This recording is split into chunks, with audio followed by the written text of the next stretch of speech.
Good morning. I am absolutely delighted to see so many people, especially so many faces that I recognize from the local area on the screen this morning. My name is Raymond Simonson. It is my great honor to be the chief executive of JW3, a place just around the corner from this wonderful synagogue, and a place where I know many of you, if not all of you, in the days where we could come and gather in real life, were with us very regularly, and many of you have been joining us online with our education and our cultural events over the last 9 months, and we hope to be able to welcome you back soon.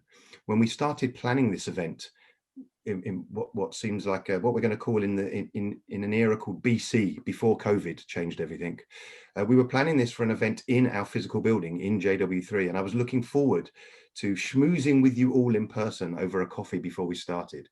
But I'm really delighted that, like everything else that your wonderful synagogue and our wonderful institution has done, we've managed to quickly turn on a sixpence and create this day as a day of remote learning. And why are we here? We all know why we're here and why it's called 25 for 25. It's JW3 has joined with your wonderful synagogue to celebrate the 25th anniversary of a genuine pioneer of cross-communal understanding of Torah learning, of pulpit rabbinical excellence. Someone who I am personally delighted to be able to call a friend, a teacher, a mentor of mine throughout my career. I've been working in the British Jewish community my entire career, over 25 years, would you believe, with such a young punim as this. And Rabbi Harris may or may not realize, but he's been there at every stage of my career. The three organizations that I have served, that I have worked for, Rabbi Harris has been there at each stage. I first worked at Balfour House. Some of you remember Balfour House in Finchley, at the home of the UJA and the Jewish Agency. And in the late 90s, a small group of us young Jewish educational professionals decided we needed to start immersing ourselves more in Talmud, something that this group of individuals hadn't really studied. And so we formed a Steinsaltz study circle, a lunchtime once a week study circle. And who was it that we were fortunate enough to book? The young Rabbi Harris, who came along every week, and this group of 6 or 7 very, very different, a very diverse group of individuals from very different Jewish backgrounds. And starting at the very, very, very beginning of the Talmud, we studied for 2 or 3 years together, once a week, every lunchtime. And really, for someone like me with a degree from UCL in Jewish studies, but hadn't had the rabbinical or synagogal study of Talmud, it was an absolute privilege, that hour every week with my sandwich on the side, which barely got touched until afterwards, to immerse ourselves in Talmud with one of the absolute great teachers of our community. And then when I left there, I became the first executive director of Limud.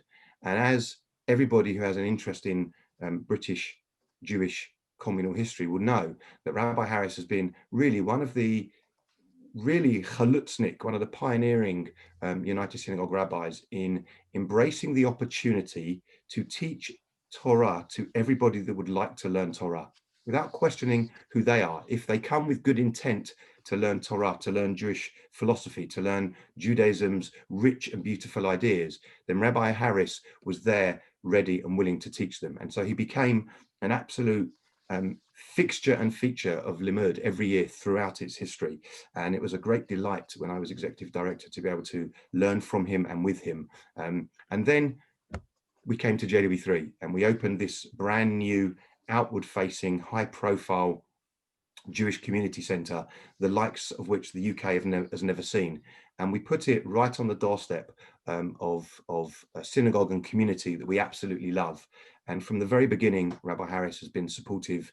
It has been wonderful to have him come and teach at JW3, to present on his books, or just to come in for a coffee and a conversation. And we look forward to very soon being able to reopen those doors and to have him come back many, many times.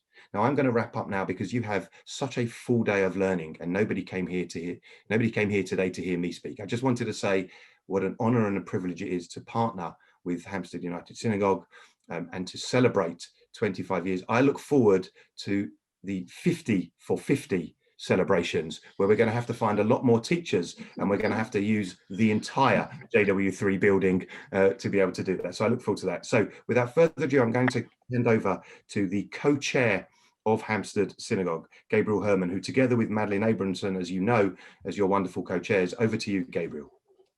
Thank you indeed, Raymond, and thank you to JW3 for hosting us today. Raymond is a great friend of Hampstead Synagogue, and we are surrounded by friends today. Michael Goldstein is the president of the United Synagogue, and I'm delighted to welcome him back to Hampstead today.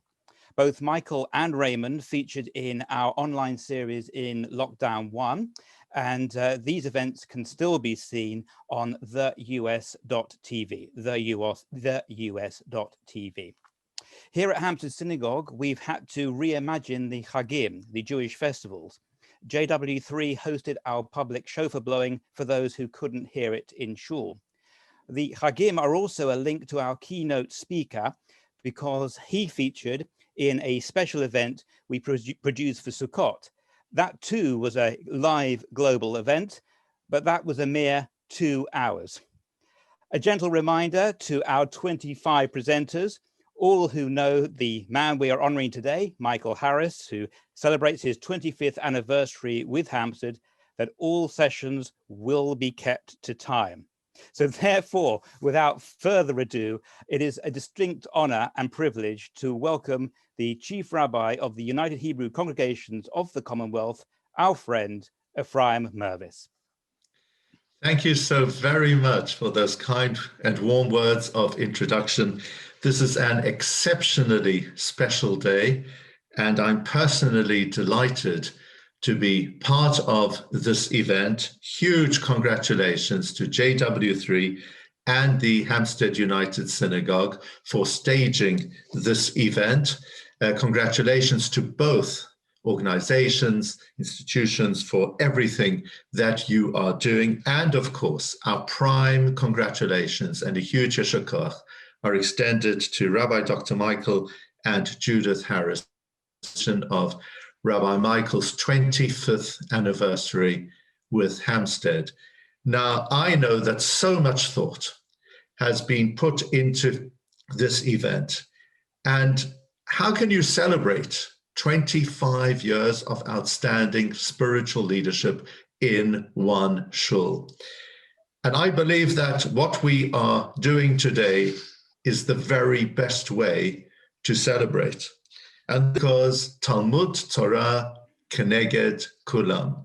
This is a sentiment which is expressed in the Mishnah Masechet Peah, which we recite every single morning, having mentioned quite a number of highly worthy deeds that we engage in, through which we are able to eat their fruit, the fruit of our labors in this world, and the essence of it is kept till the world to come. Our sages conclude by saying, V'Talmud Torah Keneged Kulam. The study of Torah basically outclasses, supersedes them all. And we actually have a reflection of this within the names that we give to the buildings that we use for our services within our communities. 3 names. The first of which is Beit Tfilah, a house of prayer, for obvious reasons. That's where we daven. The second name, Beit Knesset. The term synagogue comes from the Greek, which means the same as Beit Knesset, which is house of gathering, because it's the focal social point of the community. But it is the third term that we use colloquially more than any other, and that is shul, from the German meaning school, indicating that it's education within the shul, which is at the heart of the community and which is the most important element of community life to engage in. Talmud Torah Keneged Kulam, the study of Torah supersedes all. And I know that this is something which is right at the heart of Rabbi Michael Harris's leadership of his community, and well beyond Hampstead has always been. And also, as has been indicated in the introduction, it's something that the community itself is proud of. And I'd like to congratulate Hampstead on your truly outstanding programs of education right throughout the challenging coronavirus period, when all of us have been challenged to continue to exist as a community and to prove that what we are about is well beyond a building. And this is certainly something that you have shown through all of your outstanding educational programs, one of which during Sukkot I was absolutely delighted to be part of, where you brought people from right around the world in a highly ambitious and successful program that you put on. So therefore, yours indeed is a wonderful shul. And when we say v'Talmud Torah keneged kulam, what actually do Chazal, our sages, mean? So the first way in which we can understand it is to say that when we engage in the mitzvah of the study of Torah, it's a mitzvah bifnei atzma. It is something of value within itself. You're performing that mitzvah. That's why there is a bracha that we recite before we study Torah.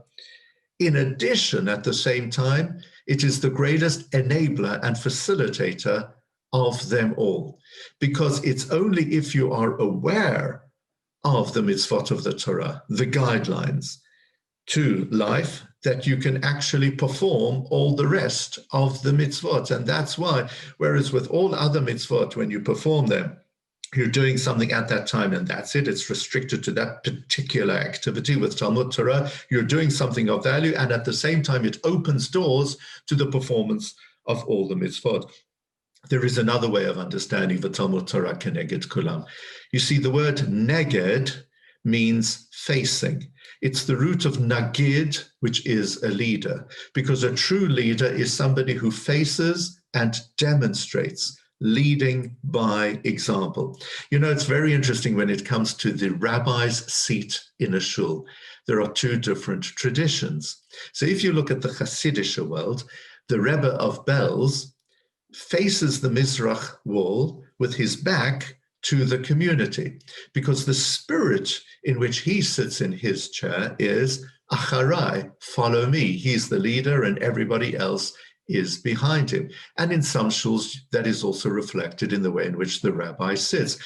But most shuls today within our communities follow the way of other Hasidic rabbis who face the community. And the idea is that whereas the whole community faces forward, the rabbi faces them. He is the nagid. He is kenegdam, in order to demonstrate through example. And that is what we mean by the Talmud Torah keneged kulam. Through the study of Torah, you have an example that is set so that others can follow. And that certainly has been the hallmark of the spiritual leadership of Rabbi Dr. Michael Harris, a wonderful nagid, a person who has always and who continues to lead through example. Ha'omer ve'oseh. He doesn't just omer, he doesn't just say things, he is oseh. He does them. He doesn't just speak about passion and inclusivity and compassion and broadening out. He does it all. And has been mentioned, has been a pioneer, a nachshon in this area. And as a result, he is a wonderful nagid, leading by example. Now, speaking about the essence of Talmud Torah and its centrality in our tradition, it goes all the way back to the central character of our Torah reading right at this time. In Parshat Vayetze that we read yesterday, Parshat Vayishlach, which we'll be reading next Shabbat, it's all about Yaakov Avinu, Jacob, our patriarch, who was, as the Torah describes, a Yoshev Ohalim, a dweller of tents, meaning he is somebody who devoted his life to Talmud Torah and to the application of the Torah that he learnt. And at the beginning of Parshat Vayishlach, which we'll be reading next Shabbat, Yaakov sends messengers to his twin brother Esav. And he says, Im Lavan Garti, I have been dwelling for these past 20 years with Lavan. What did Yaakov want to convey through these words? Rashi famously points to the fact that the term garti in gematria, its numerical equivalent, is 613. And indeed, Taryag is a rearrangement of those letters, garti.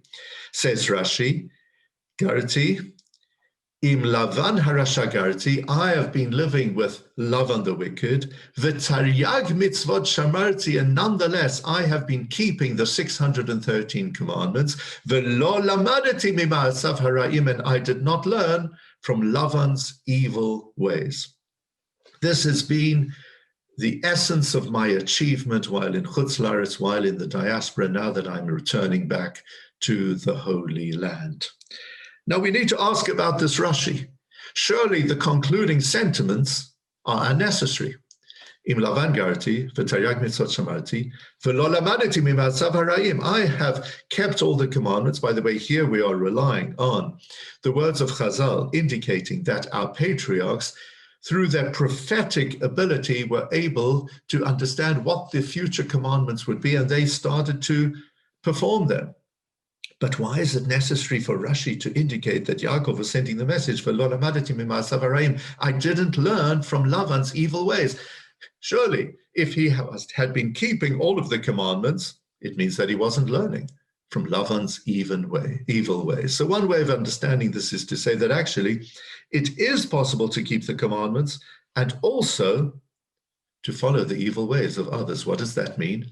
That is when we keep the commandments in a mechanical fashion, without any feeling, without any passion, without any simcha. Ivdat Hashem b'simcha. You should serve Hashem with joy, but if there is an absence of that joy and that sense of meaning, while being actually within a different world, within one's alien environment, which is incompatible with one's Torah tradition, yet you're carrying on the commandments, it is possible to do that, but it won't last. And certainly the next generations will not find that to be a compelling way of life to follow. So what Yaakov Avinu was saying was, I kept the commandments and I appreciated their value, and I didn't learn at all from the environment I was living in.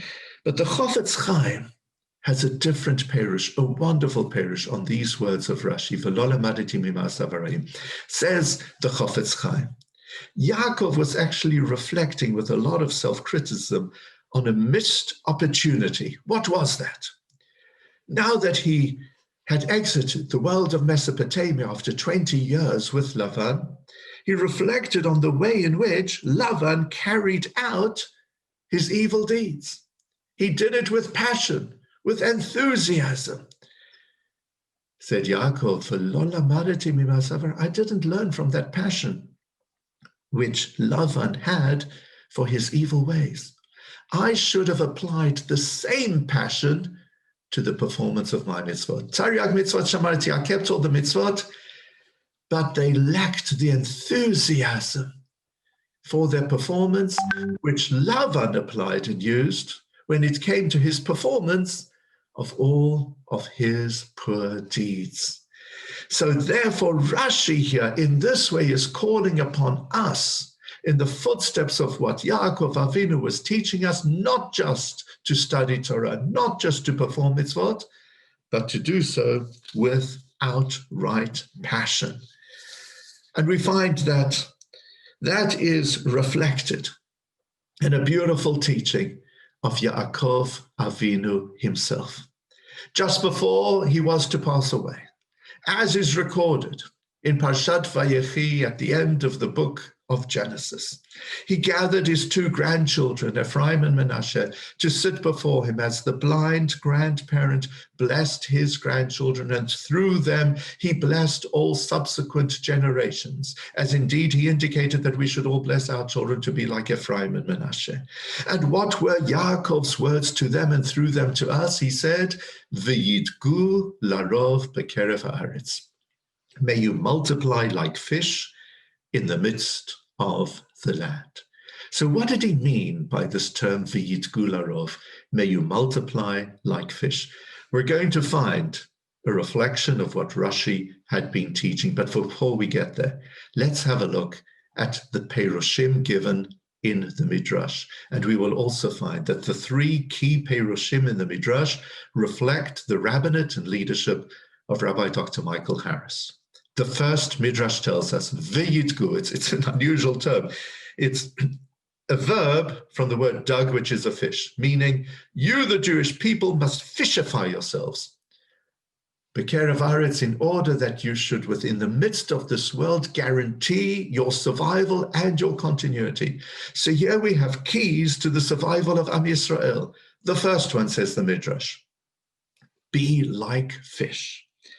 Says the Midrash, a fish that is kosher is always kosher.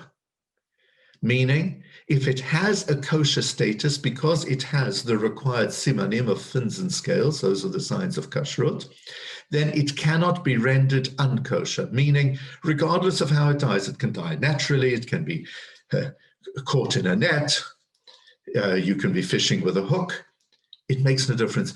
The requirements of shechita for animals do not apply to fish. A fish that is kosher is always kosher. I must just add something to qualify this, and that is, of course, if you prepare your kosher fish in a treif kitchen, that fish will become treif. But in terms of the identity of the fish, it is always kosher. Says the Midrash. Similarly, Yaakov was saying to all of us, as a Jewish people, every Jew is inherently kosher, is basically kosher. Yisrael shechata Yisraelhu. A Jewish person who has sinned is still Jewish. It's for God to judge. We should relate to everybody with ahava, with love, with compassion. Let's leave the judging in the hands of the Almighty and let us be truly understanding with compassion and love towards one and all.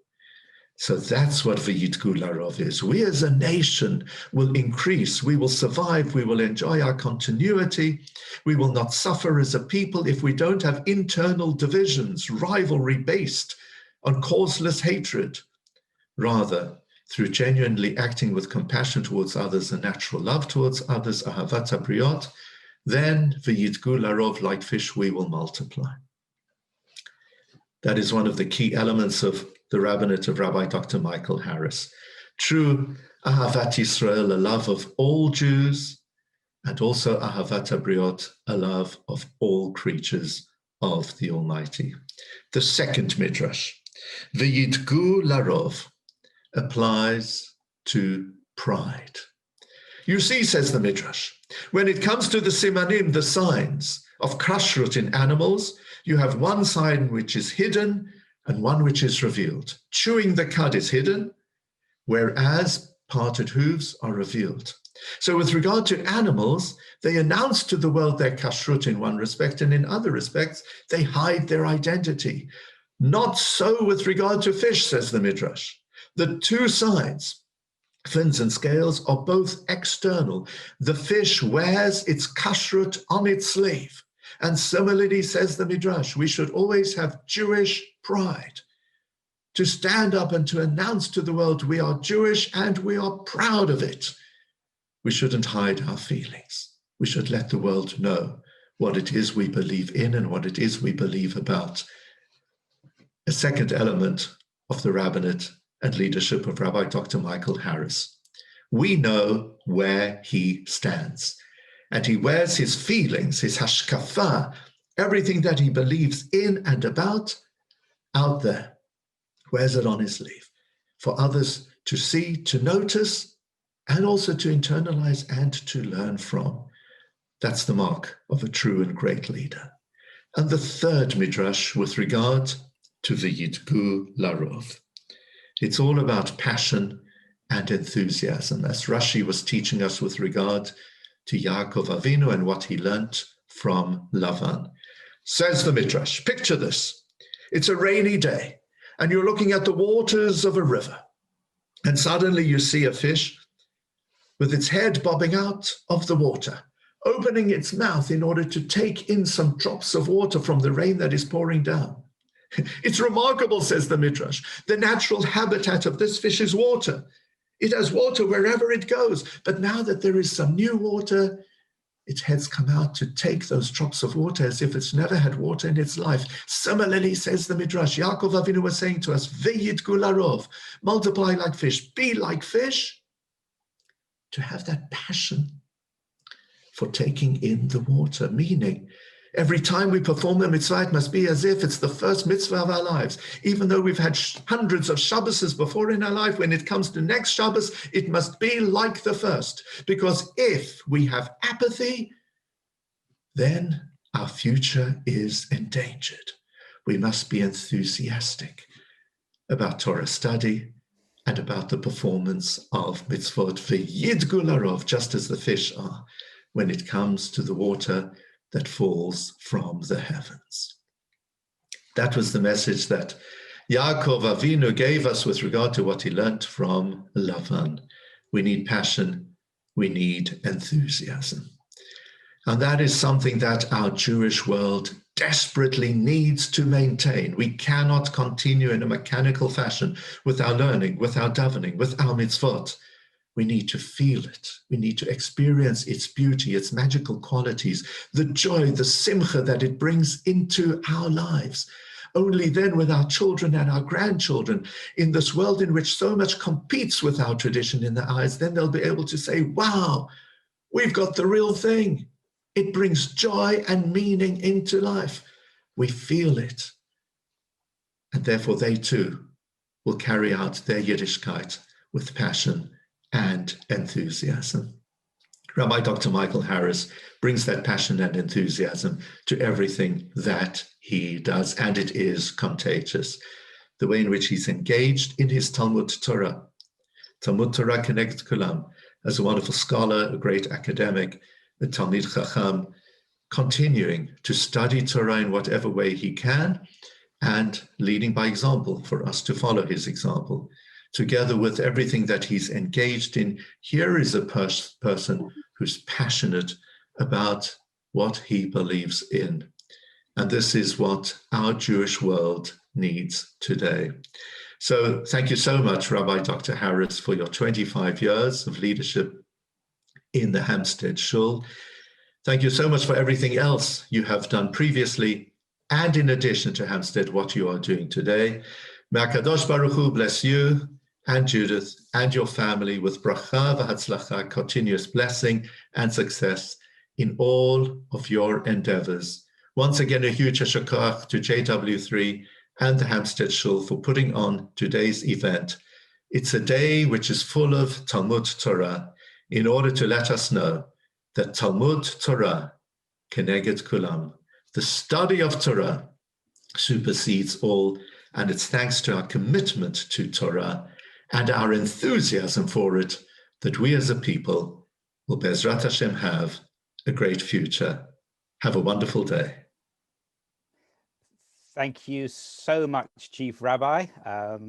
And thank you very much for, it's always a treat and a great pleasure. And so thank you very much for those kind words. The format of the day is that we're not going to go to Rabbi Harris after each session, but I know that he's nodding away and smiling, and he's very, very appreciative of the kind words that you said to him as well. Halfway in, we're already talking about food, so I'm sure that we will all fishify ourselves, and over the lunch we'll have some smoked salmon and some fish balls. But please, ladies and gentlemen, stay tuned, because we do have a packed day for you, and coming up in a few moments we'll be looking at enriching the reading of classical Jewish texts through other literature. So there'll be a short intermission until we take that session. So ladies and gentlemen, thank you very much to the Chief Rabbi. All right, we just have a couple of minutes for you to grab another glass of water, and we're going to listen to some beautiful music.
Thank you. That was the amazing Francesco de Turg, and that recording was made in the hall in the hiatus between lockdown and lockdown. And I hope you enjoyed it. So I'm Judy Trotter. I'm Head of Adult Education at JW3, and it's been my pleasure to help organise today for the wonderful Rabbi Dr Michael Harris, who I've known for many years. Our next session has three amazing speakers. Rabbi Dr Joshua Berman, who is Professor of Tanakh at Bar-Ilan University, the author of many books and articles, most recently Ani Ma'anim, Biblical Criticism, Historical Truth, and the 13 Principles of Faith, which was reviewed by Rabbi Harris for the Lehr House website. Rabbi Jeffrey Sachs is the founding director of Atid, the Academy for Torah Initiatives and Directions in Jewish Education in Jerusalem, and its web yeshiva.org program. He's the editor of Tradition and met Rabbi Harris at Limud several years ago. Gila Fine is editor-in-chief of Magid Books. She's also a teacher of Agadah, exploring the tales of the Talmud through philosophy, literature criticism, psychoanalysis, and pop culture. She's also a faculty member of the Pardes Institute in Jerusalem and the Nachshon Project, and has taught thousands of students at conferences throughout the Jewish world, including Limud and including at JW3. So, my wonderful speakers, over to you. Thank you, Judy. I'm Rabbi Jeffrey Sachs. Thank you to JW3 and to the Hampstead Synagogue and to everybody who's involved in making today possible. I'm sure I speak for my colleagues and friends, both those with me in this session and those that'll be appearing later in the day, in applauding our dear colleague and friend and mentor, Rabbi Dr. Harris. For those of us around the world, we look with admiration to his work in London and in throughout Anglo Jewry at large, and it's good to know that he's there. It's good to know that he's there, thinking things, writing things, communicating things, and holding up the banner for a set of ideas which have the potential to animate Jewish life in ways that he has shown quite admirably over the past 25 years. I'm sure I also speak for my colleagues, Josh Berman and Gila Fine, in saying that we're very mindful of the fact that we're meeting virtually today in the shadow of the passing of Rav Sachs, Zecher Tzadik Livracha, and we are all worldwide still trying to absorb the shock of his loss and the meaning of his legacy. And we just thought it was appropriate to make mention of that. It's a loss which really shows the degree to which he was a citizen of the world, how widely it's been felt across the globe. But there's no doubt that Anglo Jewry feels it in a particularly visceral way. And we share in your grief, as we know you share in the grief of the Jewish world and the world of all people who love wisdom throughout the globe. And we make mention of him. No doubt his spirit rests over much of what will be said today. Our topic is the question of how engagement with other literatures impact on how we think and read and interpret Jewish texts. I'll start our conversation off with a short presentation on a kind of larger scale, how engagement with literature, broadly defined, perhaps classically defined, has the potential to enliven Jewish life writ large. And then we'll pass the baton to Professor Berman, who will discuss from his particular vantage point the use of general literature, of world literature in the study of Tanakh, and then on to Gila Fine, how it relates to the study of Talmud, particularly Agadah. I wanted to focus for a moment on a few moments that I have on the teachings of Rabbi Lichtenstein, Zichron Livracha.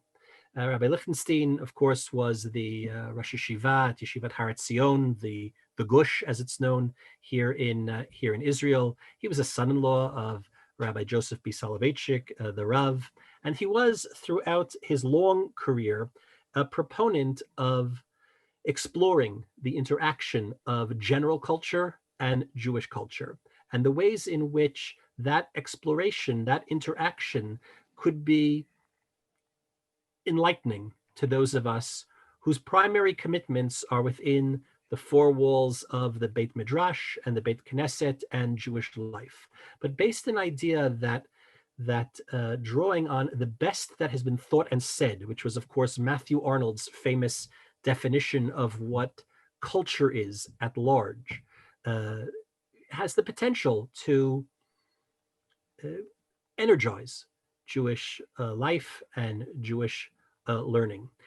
My brief remarks today are drawn on an article I published in a volume that was meant to be in honor of Rabbi Lichtenstein, but because of the timing of the way some publication schedules work, ended up being a volume in his memory.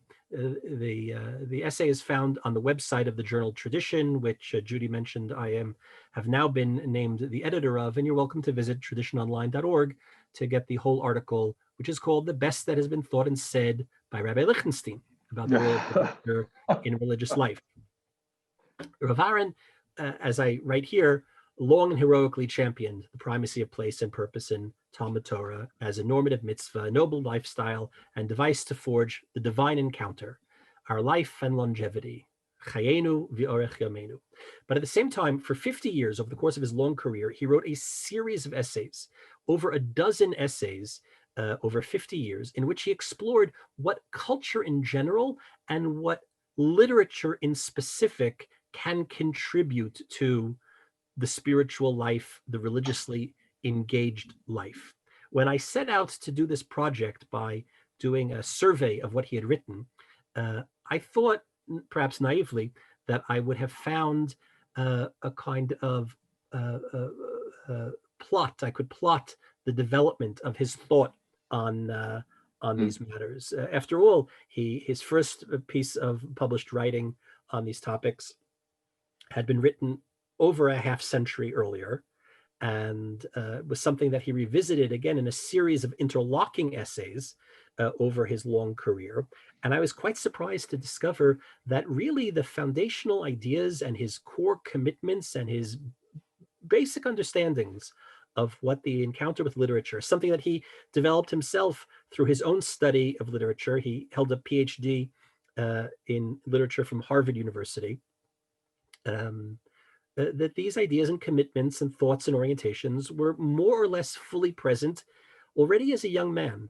And he just kept exploring and re-exploring and reorienting himself around the issue over his long career. There were circumstances that changed.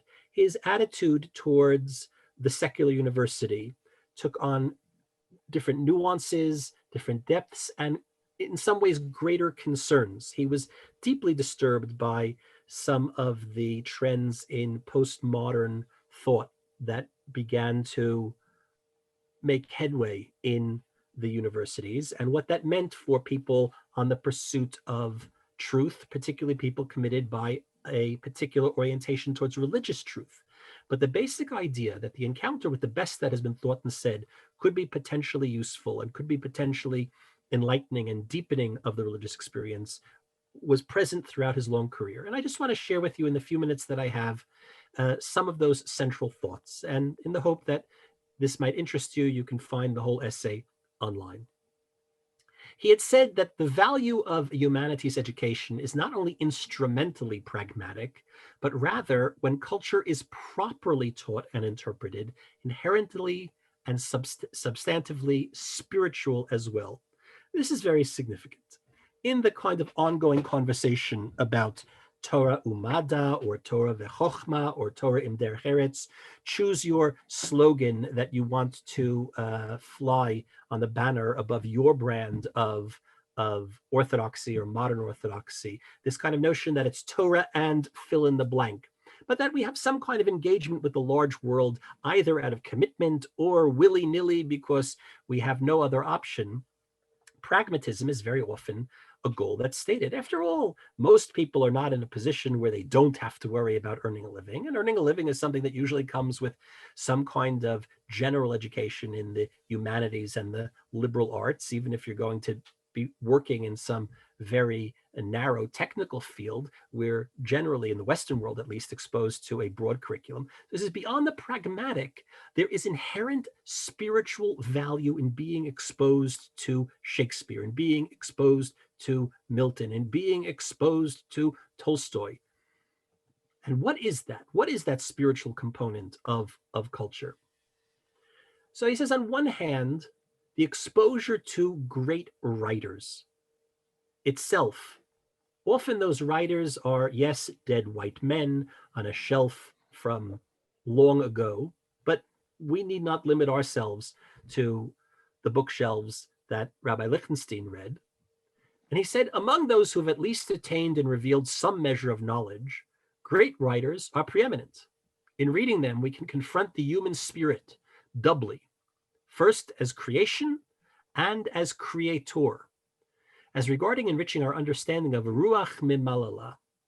Ruach Mimalala is a concept that he's here playing with based on Onkelus's translation of the Torah, that the thing that really distinguishes the human personality is the speaking spirit. Our command and use of language is the gift that God endowed us with, which gives us unique standing in the order of creation. So among those which have that gift, imaginative artists have been more illuminating than theoreticians, not only because they've described more powerfully, but because they've also probed more deeply.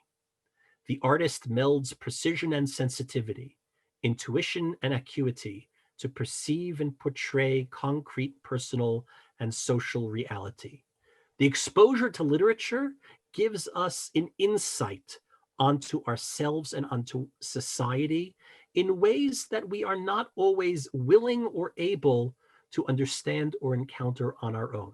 So first of all, that's a religious goal. That's a religious value, to have self-awareness of ourselves and those around us and the society that we're part of and the society that we're trying to improve and letakein. That's something that we gain insight to through literature. Not only through literature, there are other avenues, there are other windows into that, but literature can be an extremely powerful one.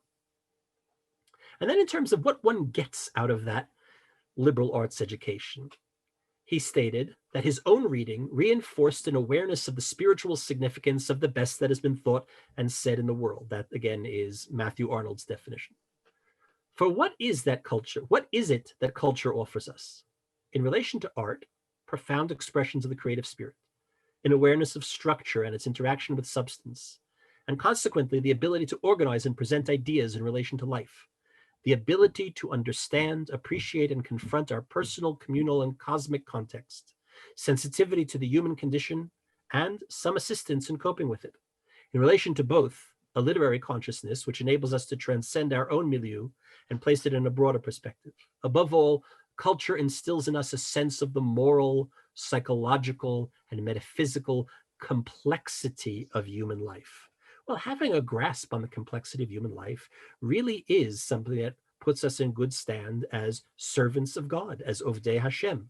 It helps us ground ourselves. It helps us in our interactions with fellow beings and in our relationship with God. And the degree to which the encounter with culture can be one of those windows in, it is of value and is something that should not be abandoned lightly. Another contribution literary sensibility offers is an aid to understanding, both man's understanding of the world and the understanding of man or of humanity. Again, speaking personally, Rav Lichtenstein testified that, quote, "My general education has contributed much to my personal development. I know my understanding of Tanakh would be far shallower in every respect without it. I know that it has greatly enhanced my perception of life in the land of Israel. I know that it has enriched my religious experience. I know that when my father was stricken blind," writes Rabbi Lichtenstein, "when my father was stricken blind, Milton's profoundly religious sonnet on his blindness and its magnificent conclusion, 'They also serve who only stand and wait,' stood me in excellent stead." The exposure to culture, the exposure to literature refines our sensibilities in ways that are often left unrefined without that exposure to culture. Now, again, we must place all of the caveats, and if we had more time, we could go into it, that these processes do not happen automatically. Literature culture, art are not the only ways to accomplish these things, but they are very good ways. They are very proven ways if used properly, if marshaled with wisdom. And perhaps that has to do with how one absorbs culture and in what environment one is absorbing culture and what role models we have for such things. But these all advance the religious goals that have been outlined here and a few others. Finally, I would just conclude with a lovely description of your fellow countryman. He was Irish. But he spent most of his time in Oxford. C.S. Lewis, in an intellectual biography of Lewis called The Narnian by Alan Jacobs. Lewis, of course, was a profoundly religious person, Church of England, and a profoundly religious writer. He's often known for his children's books, the Narnia series, but he wrote very many works of popular Christian thought. Rabbi Lichtenstein often quotes and refers to Lewis. So Jacobs, writing about Lewis, says that Lewis, of course, had known of, he's referring to a kind of rivalry he had with another academic by the name of Leavis. Lewis, of course, had known of Leavis's work all along, having crossed swords with him briefly in a different work. But why would he have seen Leavis as an enemy? Leavis had moved the study of literature to the center of the university curriculum and was a vigorous proponent of the power of literature to change lives and even whole cultures. Shouldn't Lewis have perceived him as an ally? Not at all. For one thing, Leavis was a key figure in a movement whose prime initiator had been the Victorian poet and critic Matthew Arnold himself. For such thinkers, Christianity had been tried and found wanting, and literature was to replace it as the heart and soul of the formation of English culture. The great literary writers would become our guides, now that, pardon me, Jesus had proved inept to the task. In other words, culture was meant to supplant religion as something that would shape, literature would come to supplant religion as something that shaped culture. Lewis preferred to take Chesterton's view that Christianity had not been tried and found wanting, but had been found difficult and left untried. And he strenuously insisted, as early as 1940, that there was and could be no connection between being cultured and being spiritually mature. Lewis was never interested in literature as a substitute for Christian faith. And with substituting here all of the terms Christian faith to Jewish faith, the same could be said of Rav Aaron. It was something that had great potential, that has great potential to illuminate our lives, but it is not our lives. It is not Chayenu v'orech yamenu, which remains the Torah.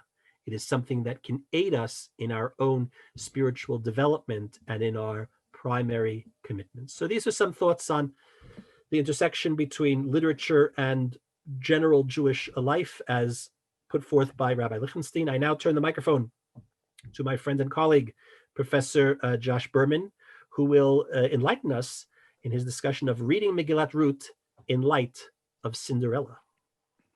Okay, good. Thank you, Rabbi Sachs, for that review of Rav Lichtenstein's thought.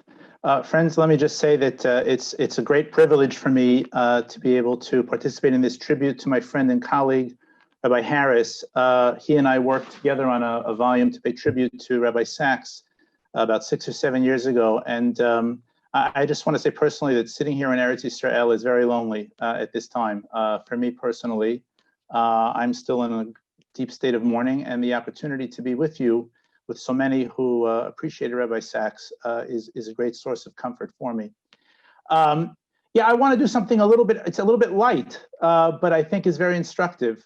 I want us, friends, to think about two compositions that we all know well, Megillat Ruth and Cinderella, just what we got read when we were little on our beds, Disney version of it. Because what's really fascinating is that they have an incredible amount in common. There's a structure that really is shared by both. And I think that shared structure, which I'd like to go through with you, in the end allows us to see some enormous differences and to appreciate both and the messages of each and just how different they really are.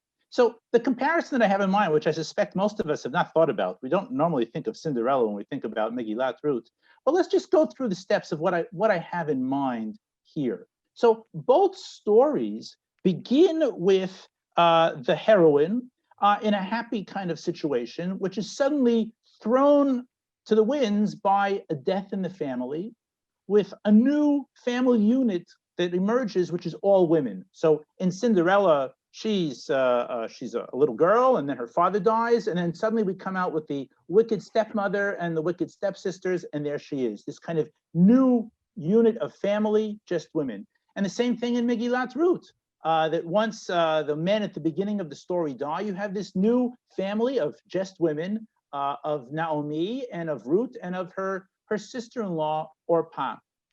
In both stories, the heroine is kind of rejected, really, by the dominant woman who's in charge, right? So Cinderella's mother doesn't want anything to do with her. They put her in to do all the dirty tasks in the house. And while Naomi isn't cruel to Ruth, nonetheless, Ruth is very much pushed away. Naomi wants to ditch Ruth so that she can go back to Beit Lechem and be on her own, tries repeatedly to send her off. In both stories, the heroine is a tzedekis, and even though she's being rejected by the superior mother in each instance, it doesn't bother her, and she's just trying to be as nice as she could. In Cinderella, tells about all the nice things she did. She helped the girls get dressed, and obviously Ruth is constantly sticking with Naomi and trying to just help and go out to the field and get food for them. In both stories, we can see that the heroine breaks into the social center by a combination of her own, what we call hishtadlus, her own efforts, and siyata dishmaya, and help from above. So in Cinderella, how does that work? Well, the social center is, of course, the ball, right? The great ball. And Cinderella gets there because there's the fairy godmother who comes down to help her. And Cinderella also kind of gets into the act of knowing to go to the garden and get rats, and those rats become horses. So there's a mix there between the fairy godmother, the siyata dishmaya, the heavenly help, if you will, and her own actions of being proactive in taking animals that will be the horses and the driver. Well, in Megillat Ruth, there's no fairy godmother, but you get a sense that there is a guiding hand of the Kadosh Baruch Hu that pushes Ruth to go, of all the fields, to go precisely to the field of Boaz, and at precisely the moment that he's going to show up. And she does this really all out of her own proactive desire to assist Naomi. The next stage is also similar. In both stories, once the heroine gets to the main social center, the prince, as it were, immediately takes an interest and tries to guard her. So in Cinderella, you have that the prince immediately identifies Cinderella and wants to dance with her, and everyone knows no one else can dance with her because the prince is dancing with her.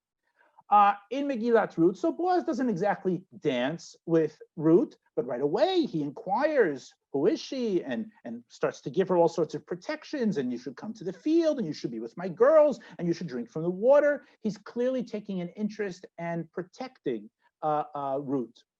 In both stories, what you have is that then the heroine takes from the meal given her by the prince and feeds the women who had rejected her. So in Cinderella, it says that she took lemons and oranges and shared those when she got home with the stepsisters. And Ruth takes the food that she got from Boaz and she shares that with the woman who once upon a time had tried to push her away, that being Naomi.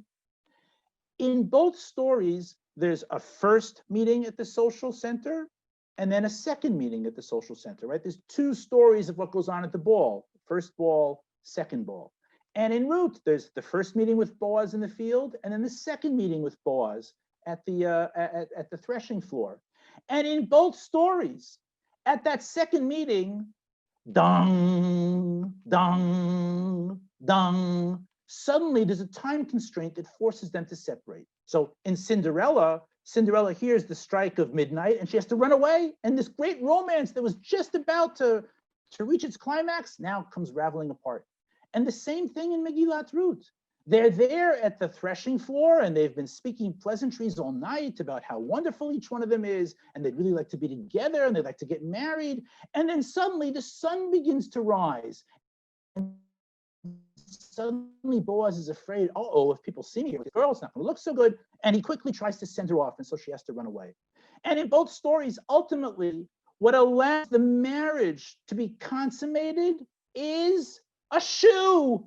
A shoe. Yes, in Cinderella, we all remember, right? The prince, starts to look around the whole kingdom. Where is the girl? I have this glass slipper, and they try it on to all the girls. And finally, the shoe fits on Cinderella, and that's how we know that she's the girl.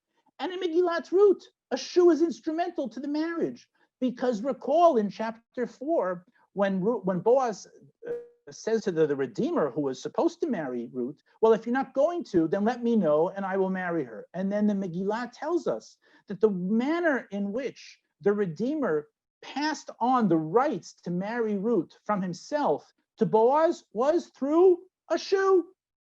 And then, of course, they get married and live happily ever after in both stories, the prince and the princess, the heroine. And in both stories, what happens thereafter is that the women who had been nasty to Cinderella or nasty to the heroine initially now both go on the coattails of the heroine and achieve a new status. Cinderella, once she marries the prince, it says that she then took her stepsisters and found them shidduchim with other dukes and princes inside the palace. And in Megillat Ruth, we see that only once Ruth marries Boaz, suddenly all the townsfolk are very nice to Naomi, which they hadn't been throughout the Megillah. And so you have that as well. And I think it's just like really remarkable, suddenly, wow, these stories are really similar, because Cinderella tales are very popular throughout the world. There's actually over 2,500 versions of different Cinderella tales all around the world. But now here is where I really want to get to with the 2-3 minutes I have remaining. That is, when you have these tales that are so similar, what they always point to are the small differences that tell you about the different value systems in which each story emerged. So notice this. What is the purpose of getting married in each story? And here we see a raise in status. For the girl, obviously, she's looking to marry a prince. And for the prince also, by marrying a beautiful girl, he has his trophy wife, and that raises his status. So everyone's looking to raise their status. What is the purpose of marriage in Megillat Ruth? To fulfill a mitzvah, to lead on to progeny that will lead to Malchut Beit David, the Davidic kingdom. In other words, what we see is that in the Jewish tradition, the purpose of marriage is never an end in itself. The marriage, the bond, is not an end in itself. Even in halacha, it turns out this way. Marriage is actually not a mitzvah. The mitzvah is to bring progeny into the world. And this just shows us an entirely different conception about what marriage and family are all about. One other difference, and then I'll finish up. One other difference that we can see very clearly is that in Cinderella, the reason that the heroine gets married is because she's beautiful. And it says that over and over, how beautiful Cinderella was. And in Megillat Ruth, I ask you, was Ruth beautiful? When I teach this at Bar Ilan to general students, I say, so, friends, we finished the Megillah. Was Ruth beautiful? And there are guys that sit in the back row and they go, Betach, Betach. Oh, of course, she must be beautiful. I mean, how can you have such a beautiful movie without the heroine being beautiful? But the fact is that Megillat Ruth never tells us that she was beautiful. In fact, if it had said that she was beautiful, we would say, oh, Boaz, that dirty old man. And so what you see is that in Cinderella, there's such an emphasis on physical beauty, and the beauty that comes out that is attractive to Boaz in Megillat Ruth is her spiritual beauty, her midot. And I think about this, that this is just, an amazing exercise where we can take things that we would never have thought to compare. And suddenly, we know Megillat Ruth very well, and we know Cinderella very well. When we bring them into conversation with one another, suddenly we begin to understand lessons about each. And I would say particularly lessons about the Megillah that maybe we would never thought about otherwise. Would we've ever thought gee, it never says that she's beautiful, even though many other books in the Tanakh tell us that the matriarchs were beautiful, Esther was beautiful, Abigail in the book of Samuel was beautiful. Very interesting that it doesn't tell us that it's beautiful. You only notice that by looking in Cinderella. Would we have thought, wow, what a beautiful relationship Boaz and Ruth have, and realize, wait, it's all to lead to the fulfillment of the mitzvah of levirate marriage, of Yibum, and the bringing of progeny. And that is ultimately what Jewish family is about, bringing on the next generation. You only get that when you compare it with another kind of similar story. And that's Thank what you. I see here. Yeah, Thank you so much. Thank you so much, Josh. We'll now go over to Gila Fine. If we have a chance at the end, we'll wrap up with some questions. But Gila will speak to us about the Talmud and Western literature, specifically the case of Choni, the super sleeper. Thanks, Jeff. Good morning, everyone. I want to start by echoing what Professor Berman just said. I too have been felt quite removed here in Israel and quite alone in my grieving for Rabbi Sacks. And so I really am very grateful for the opportunity to be with you all this morning.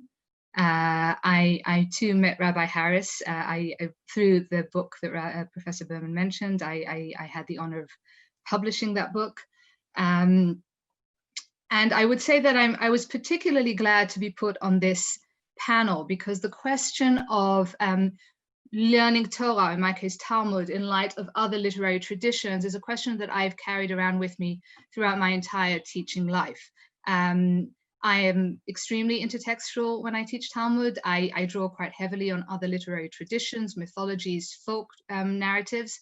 And I myself have had to answer this question throughout the years. And I found that as I've progressed, my answer has slightly changed. And so what I'd like to do in the few minutes that I have is I want to take you on my personal journey with this question. And I want to do this through the test case of Choni, the circle drawer. Choni, the circle drawer, fairly well-known story in Ta'anit. For those of you who've not come across it, one year there is no rain, and so the people go to Choni, who's a renowned miracle worker, and they ask him to bring the rain. Choni draws a circle, steps inside of it, prays, and ultimately the rain falls and everyone lives happily ever after. Except after that act 1 in the story continues to act 2 and 3. 2 other acts which are less known, but in my mind far more interesting, and are anything but happily ever after. So I want to begin, if you will allow me, by looking at these 2 acts. And Gabriel, I believe you're doing me the honor of reading. Oh, Jack, you listen to her. She's on. So I didn't know that, but I'm pleased to do that. Judy, I believe, volunteered you for the task. She has a tendency of doing that. So you want me to read this out now? If you'd please read that out now, yes. Okay. Rabbi Yonahan said, this righteous man, Choni, was throughout the whole of his life troubled about the meaning of the verse, a song of ascents, when the Lord brought back those that returned to Zion. We were like unto them that dream. Ooh. Is it possible for a man to dream continuously for 70 years? One day he was journeying on the road and he saw a man planting a carob tree. He asked him, how long does it take for this tree to bear fruit? The man replied, 70 years. He then further asked him, are you certain that you will live another 70 years? The man replied, I found ready-grown carob trees in the world, as my forefathers planted these for me, so I too plant these for my children. Choni sat down to have a meal, and sleep overcame him. As he slept, a rocky formation enclosed upon him, which hid him from sight, and he continued to sleep for 70 years. When he awoke, he saw a man gathering the fruit of the carob tree, and he asked him, are you the man who planted the tree? The man replied, I am his grandson. Thereupon he exclaimed, it is clear that I slept for 70 years. He then caught sight of his ass, who had given birth to several generations of mules, and he returned home. He there inquired, is the son of Choni the circle drawer still alive? The people answered him, his son is no more, but his grandson is still living. Thereupon he said to them, I am Choni the circle drawer, but no one would believe him. He then repaired to Beit HaMidrash, and there he overheard the scholars say, the law is as clear to us as in the days of Choni the circle drawer, For whenever he came to Bet HaMidrash, he would settle for the scholars any difficulty that they had. Whereupon he called out, "I am he." But the scholars would not believe him, nor did they give him the honor due to him. This hurt him greatly, and he prayed for death, and he died. Rabbah said, hence the saying, either companionship or death.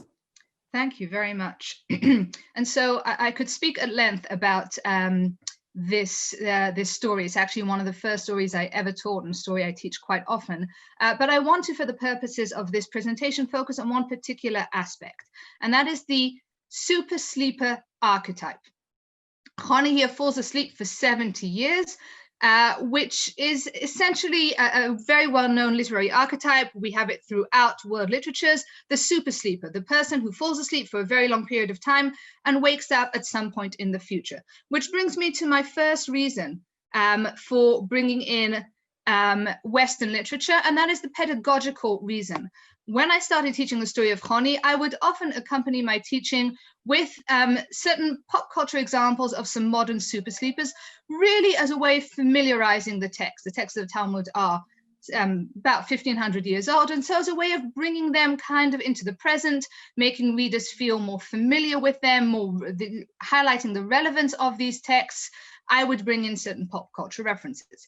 And so I started teaching Talmud until one of my students challenged me and said, why do we need to look at these other examples by non-Jews, moreover, to understand Talmud? And it was a fair question. And so I went away and I thought about it, and I came back with a second reason, and that is the effective reason. The stories of the Talmud are written very much like dramas or plays. We only get what characters say and do, never what they think or feel. And so it's up to us as readers to try and get into the heads or the hearts of the characters. And I found that bringing in other literary traditions is very helpful as a way of highlighting a particular affective or emotional aspect of the story.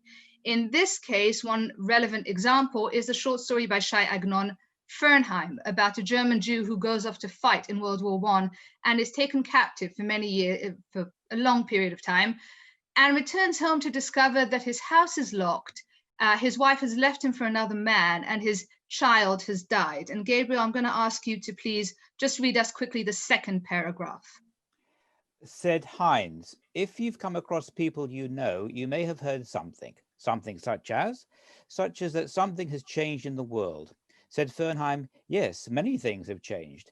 I wrote that I would come on such and such a day and such a time on such and such a train, and when I arrived, I found the station empty. Well, not really empty. It was actually full of taxicabs there to greet their brothers and sons and husbands returning from the war, while Werner Wernheim, who shed his blood at war and was captured by the enemy and spent a year in hostage, was greeted by no one. Thank you. So Fernheim in this passage and elsewhere in this wonderful story feels forgotten, irrelevant, unbearably lonely, precisely the way Choni feels in our story. Choni wakes up into a world which has essentially moved on, and there's no longer any room for him in it. Except in Choni's case, this entire world of loneliness, of disorientation and displacement is summarized in 4 terse words. This hurt him greatly. And so to try and really unpack the depth of the emotion and get readers to empathize with the Talmudic characters, Western literature is often quite helpful. That was my second answer, and that is an answer I stuck with for many years until I realized that I became mildly obsessed about identifying archetypes in the Talmud and seeing how they play up in other literatures. So I started exploring this, and I discovered this is actually a viable literary school. It's called archetypal analysis. It was founded by Northrop Frye. And here I get to my third reason, the comparative cultural reason. The rabbis did not operate in a vacuum. They were very much influenced by the ambient cultures, by Greco-Roman culture to the west and by Persian culture to the east. And so to fully understand their stories, we have to understand the archetypes which they adopt from other literatures, mythologies, folk narratives, but also by the way that they choose to adapt these archetypes. Once again, to go back to the example of Choni, we have the super sleeper archetype. As I mentioned, we have this throughout ancient cultures. I'm going to quickly touch upon some of the better known ones. This is Epimenides. I won't talk about him. These are the seven sleepers, probably the best known example of the archetype. We have the seven sleeper story both in the New Testament and the Quran, 7 young men who are persecuted for being Christian. And so they take refuge in a cave, they fall asleep, they sleep for 300 years, and then they awaken to discover that the Roman Empire has become the Holy Roman Empire. Another very pervasive example is the sleeping hero, otherwise known as the king under the mountain. This is a basic folk motif that we have throughout European folk literatures. You Brits have King Arthur, the French have Charlemagne, the Swiss have William Tell. Essentially, it tells of a national hero who never died. He's merely sleeping. He's sleeping in a cave or under a mountain. And one day when the nation really needs him to fight the final war, he will awaken and lead the nation to victory. Oh. And then finally, Rip Van Winkle, the famous short story by Irving Washington. Rip falls asleep in colonial America and awakens a few years later to discover that the War of Independence has been fought and America is now a free nation. And notice that there are several parallels between this archetype and the use that the rabbis make of it in the Talmud. Choni is a hero. He's a renowned miracle worker. He sleeps for an unnaturally long period of time. He too is in a cave, or in this case, a rocky formation that encircles him, and he wakes up in a world of the future. However, here we come to an important break that the rabbis make from the archetype. All the other super sleepers wake up into a world which has undergone a momentous historical transformation and is now some sort of futuristic utopia. The seven sleepers wake up in a world of Christendom. The sleeping hero wakes up to lead his nation into the final war, after which there will be a lasting peace. Rip Van Winkle wakes up to a world where America is independent from Great Britain, which for some reason the Americans thought was a better state of affairs. Even in the Yerushalmi version of the Choni story, Choni wakes up to discover that he has clean slept through the exile and the temple has been rebuilt once more. Not, however, in the Babylonian version of the story. In our version, Choni wakes up to a world which has undergone no revolution. This isn't a utopia. This is pretty much the world as Choni left it. The carob tree is in the same place, except now it's borne fruit. The ass is where he left her, except now she's borne mules.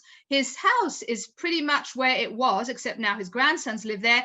And so is the Beit Midrash, except now his grand students learn there. So we have to note that the rabbis adopt the super sleeper in the Choni story, but they also adapt it and they make this important change. And one thing we're going to have to understand is why they make this change. But before we get that, let's look at one final reason, the psychological reason. Northrop Frye. Gila, yes. We have just 2 minutes left. I'm going to wrap it up in 2 minutes. Northrop Frye, thanks, Jeff, was essentially a Jungian, and he bases his archetypal analysis on the following idea, the idea that archetypes are a direct window into the collective unconscious, into, as he says, the deepest recesses of the human psyche, our most profound fears and fantasies. In our case, the super sleeper is an expression of the very basic desire to overcome death and achieve immortality. The super sleeper doesn't die. He merely sleeps, and he awakens into some sort of world of a messianic future, an eschaton, a resurrection of the dead. Which brings me to my final point, and with this I will end. Taking all these four aspects together, I want to claim that for the rabbis, the true way of overcoming death is not through super sleeping, it's not through surviving into some sort of futuristic utopia, because as we saw with Choni, realistically, if you are going to super sleep and awake in the future, that will then lead simply to disorientation and loneliness and ultimately your death. Rather, for the rabbis, we survive through the good that we do in this world. And I think it's a fitting way to end with Rabbi Sacks. The good that we do lives after us, and it is by far the most important thing that does. The carob tree planter survives through the carob tree that he plants and the fruit that it bears. Choni survives through the Torah that he teaches and that is learnt by generations after him. The true road to immortality is not super sleeping. The rabbis are trying to tell us that we achieve immortality, we overcome death through the good that we leave behind. Thank you, Gila. On behalf of Gila Fine, and Josh Berman. I'm Jeffrey Sachs. Thanks to all of the organizers of this event, and our very sincere congratulations to our friend and teacher, Michael Harris. Congratulations to him, to his family, and to his community for his 25 years of contributions to Jewish life, literature, and learning. Back to you, JW3. Thank you so much, all of you. What an amazing start to our big sessions. They're just brilliant. Thank you. Jeffrey, thank you for moderating so beautifully. Mazel tov on becoming the editor of Tradition. Thank you all for joining us from Israel. I hope it has helped you feel a little isolated. We all feel that with the lockdown situation as well, but it's been wonderful that you've been able to join us this morning and join so much. As Gabriel said, we will have Rabbi Harris join us to speak at the end of all the presentations today, not at the end of after the presentations. We now have a 5-minute break. Thank you so much for finishing on time, very impressive. And we'll start the next session, Transforming Torah, in 5 minutes. Thank you so much again. Take care.